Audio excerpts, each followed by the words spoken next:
অধিকারী ছাড়বো না। আমাকে চোখ দেখিয়ে লাভ হবে না, আমি বলে গেলাম। আগামী 28শে মে পবিত্র ঈদুল আজহা বা কোরবানির ঈদ, কিন্তু এবার ওপার বাংলার আকাশে উৎসবের চাঁদের বদলে উঠেছে চরম সংঘাতের লাল সূর্য।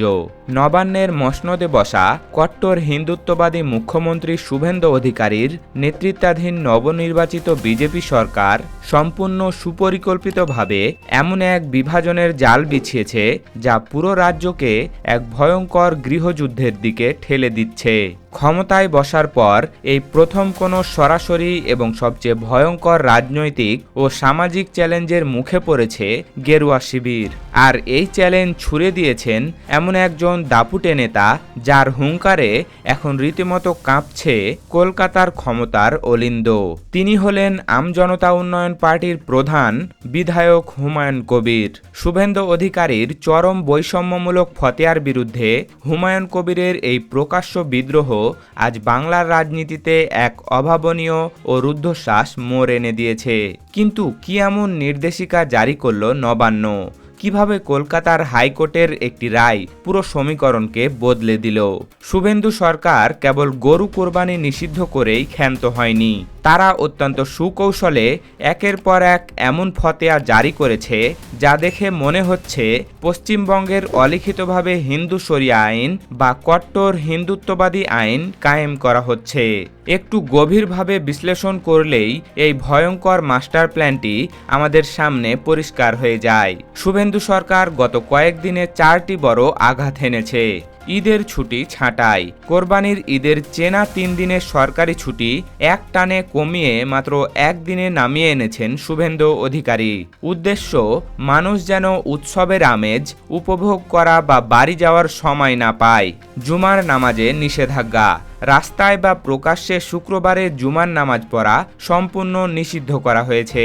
মাদ্রাসায় বন্দে মাতরম বাধ্যতামূলক। সবচেয়ে আশ্চর্যের বিষয় হল রাজ্যের সমস্ত মাদ্রাসাগুলিতে বন্দে মাতারাম গাওয়া বাধ্যতামূলক করা হয়েছে। যে গানটি মুসলিমরা ঐতিহাসিকভাবে তাদের ধর্মীয় বিশ্বাস বা এক ঈশ্বরের সাথে সাংঘর্ষিক বা শিরক বলে মনে করেন, সেটি জোর করে চাপিয়ে দেওয়া হচ্ছে। সুস্থ পশু কেনাবেচায় আইনি গেরো, কোরবানির জন্য কেবল 14 বছরের বেশি বয়সী এবং পঙ্গু রোগাটে পশু ছাড়া অন্য কোনো সুস্থ পশু কেনাবেচার ওপর অলিখিত নিষেধাজ্ঞা ও বার্থ সার্টিফিকেট দেখানোর মতো আজগুবি শর্ত চাপানো হয়েছে। অর্থাৎ একটি গণতান্ত্রিক দেশের খোলসে একটি নির্দিষ্ট ধর্মের মানুষকে সব দিক থেকে কোণঠাসা করার এক নির্লজ্জ রাষ্ট্রীয় ব্লুপ্রিন্ট বাস্তবায়িত হচ্ছে। অথচ এই একই ভারতের তথাকথিত সুশীল সমাজ এবং মেইনস্ট্রিম মিডিয়া প্রতিনিয়ত প্রতিবেশী দেশ বাংলাদেশের দিকে আঙুল তোলে। বাংলাদেশে যখন সংখ্যাগরিষ্ঠ মানুষের বিশ্বাসের প্রতি পূর্ণ সম্মান জানিয়ে অন্য ধর্মের মানুষ এবং হিন্দুদের সম্পূর্ণ অধিকার, ধর্মীয় স্বাধীনতা ও নিরাপত্তা নিশ্চিত করে ইসলামী মূল্যবোধের কথা বলা হয়, তখন ওপার বাংলার জামায়াতে ইসলামী বা অন্যান্য জাতীয়তাবাদী দলগুলোকে মৌলবাদী বা জঙ্গি ট্যাগ দিয়ে আন্তর্জাতিক মঞ্চে হইচই করা হয়।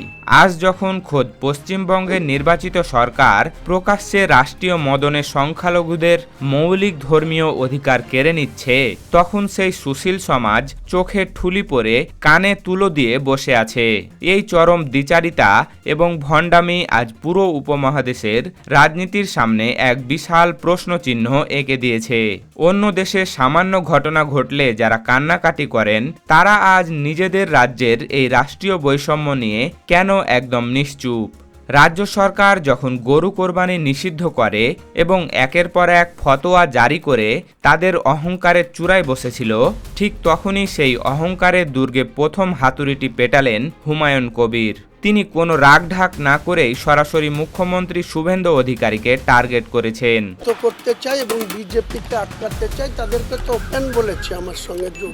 ভারতীয় বার্তা সংস্থা এএনআইকে দেওয়া এক এক্সক্লুসিভ এবং বিস্ফোরক সাক্ষাৎকারে হুমায়ুন কবির একেবারে দ্বন্দ্বহীন ভাষায় সাফ জানিয়ে দিয়েছেন যে তিনি কোনো আপত্তি বা রাষ্ট্রীয় নির্দেশনা তোয়াক্কা করেন না এবং আগামী দিনেও করবেন না। ক্যামেরার সামনে বুক চিতিয়ে এই দাপুটে বিধায়ক বলেন, আমার জন্মের 1400 বছর আগে থেকে এই কোরবানির প্রথা চলে আসছে। আগামী দিনে যতদিন এই পৃথিবী টিকে থাকবে ততদিন কোরবানি চলবেই। গরু কোরবানি হবে, ছাগল কোরবানি হবে, উৎসবে দুম্বাও হবে। যেসব পশু শরীয়তে হালাল এবং কোরবানির জন্য জায়েজ তার সবকিছুই কোরবানি করা হবে। পৃথিবীর কোনো শক্তি, এমনকি মোদি বা শুভেন্দু এটি রুখতে পারবে না। তিনি যুক্তি দিয়ে বলেন, সরকারের হয়তো মাংসের দোকানের ওপর বা সাধারণ বাণিজ্যের ওপর নিয়ম আরোপের আইনি অধিকার থাকতে পারে, কিন্তু হাজার বছর ধরে চলে আসা একটি ধর্মীয় আচারে সরাসরি হস্তক্ষেপ করার কোনো অধিকার নবান্নের নেই। এই ফতোয়া মুসলিমরা কোনো অবস্থাতেই মেনে নেবে না। সরকার যদি জিও পাশ করে এটি বন্ধ করতে চায়, তবুও 28শে মে কোরবানি হবেই। আর এর ফলে যদি পশ্চিমবঙ্গের আইন শৃঙ্খলা পরিস্থিতির অবনতি ঘটে, তবে তার পুরো দায় শুভেন্দু অধিকারীকে নিতে হবে। অনেক গরিব পরিবারের পক্ষেই ছোট ছোট পশু যেমন ছাগল বা ভেড়া একা কোরবানি দেওয়ার চেয়ে ভাগে একটি গরু বা মহিষ কোরবানি করাটা সামাজিক ও আর্থিকভাবে অনেক বেশি সাশ্রয়ী।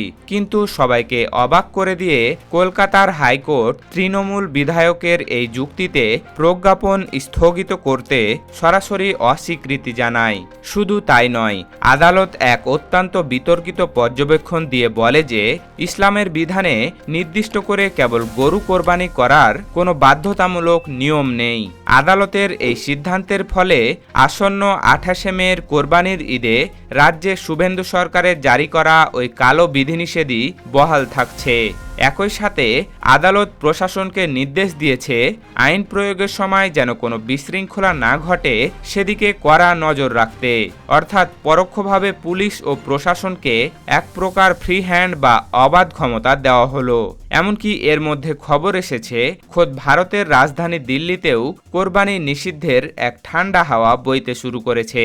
যখন মনে হচ্ছিল শুভেন্দু অধিকারীর এই রাষ্ট্রীয় বৈষম্য এবং বিভাজনের রাজনীতির কাছে সবাই হয়তো আত্মসমর্পণ করতে বাধ্য হবেন, ঠিক তখনই বাংলার রাজনীতির দাবার বোর্ডে এন্ট্রি নিলেন আসল মাস্টার মাইন্ড। এই চরম স্বৈরাচারের বিরুদ্ধে সরাসরি মাঠে নেমে রাজপথে দুর্বার আন্দোলন গড়ে তোলার ঘোষণা দিলেন তৃণমূল নেত্রী মমতা বন্দ্যোপাধ্যায়। তিনি খুব ভালো করে বুঝতে পেরেছেন যে আজ যদি এই ফতোয়া মুখ বুজে মেনে নেওয়া হয়, তবে কাল গেরুয়া শিবির পুরো রাজ্যের ধর্মনিরপেক্ষ অস্তিত্বই গিলে খাবে। আর ঠিক এই জায়গাতেই ঘটল 2026 সালে সবচেয়ে রোমাঞ্চকর ও রাজনৈতিক ভূমিকম্পন সৃষ্টিকারী ঘটনা। মমতা বন্দ্যোপাধ্যায় এই লড়াইয়ে এবার একা নন। দীর্ঘদিনের রাজনৈতিক মতভেদ, নির্বাচনী প্রতিদ্বন্দ্বিতা আর মান অভিমান ভুলে শুভেন্দু সরকারের ভিত কাঁপিয়ে দিতে মমতার সঙ্গে একই মঞ্চে এসে হাত মেলালেন আমজনতা উন্নয়ন পার্টির হুমায়ুন কবির এবং আইএসএফ বিধায়ক নওশাদ সিদ্দিকী।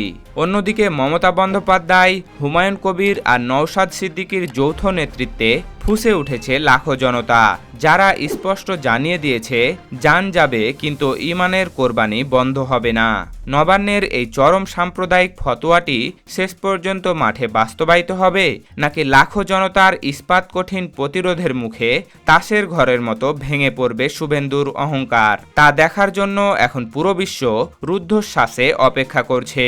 সুপ্রিয় দর্শক, পশ্চিমবঙ্গের এই রুদ্ধশ্বাসকর পরিস্থিতি, শুভেন্দুর হিন্দু শরিয়া ফতেয়া এবং এর বিপরীত হুমায়ুন কবির ও মমতা বন্দ্যোপাধ্যায়ের এই ঐতিহাসিক প্রতিরোধকে আপনি কিভাবে দেখছেন? আদালতের এই পর্যবেক্ষণ কি রাজ্যের শান্তিকে আরও বেশি ঝুঁকির মুখে ফেলে দিল? 28শে মে ওপার বাংলায় কি ঘটতে চলেছে বলে আপনি মনে করেন? আপনার মূল্যবান মতামত আমাদের কমেন্ট বক্সে লিখে জানান। এমনই বিশ্লেষণ সবার আগে পেতে আমাদের চ্যানেলটি সাবস্ক্রাইব করে বেল আইকনটি বাজিয়ে রাখুন। ধন্যবাদ।